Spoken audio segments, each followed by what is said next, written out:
The reason why I chose to become a plastic surgeon is actually an interesting story. I first wanted to be an orthopedic surgeon because I really love to build things with my hand. I did wood shop in the 4th grade and I loved drawing the architectural drawing first. It was so precise, so perfect, like total OCD heaven.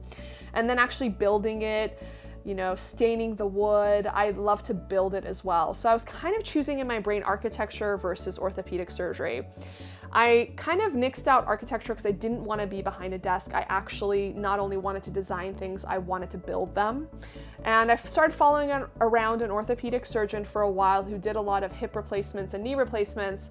And everything was literally cookie cutter. Like you put, you know, a mold and you cut around it. And I wanted something a little bit more creative and not just like putting something and cutting around it.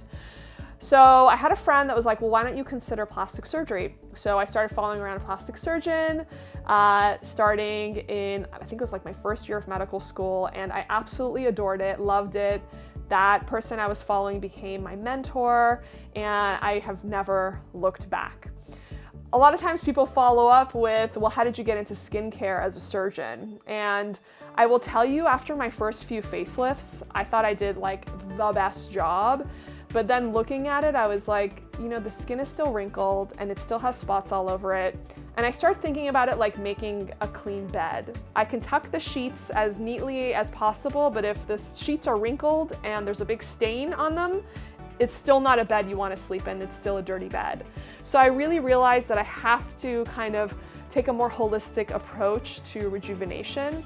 And I can't just, you know, architecturally fix things and tuck things up and make things more lifted without addressing the outer layers of the skin in order to give someone a totally harmonious rejuvenation. Because you can imagine if somebody's pulled, but they have wrinkles in their skin and their skin's totally stained, they're gonna be like, you did something, because not all of the pieces fit.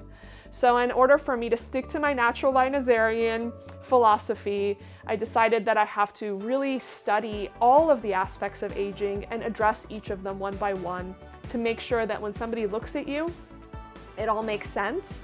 And they're like, wow, she looks really good or really healthy or really, you know, vibrant. What did she do? Or not even what did she do? Like, she just looks really good for her age. Oh gosh, she's so lucky her genetics are good. So that's kind of my goal. I don't want people to look at you and say like, something doesn't fit. So that's how I got into plastic surgery. That's how I got into skincare.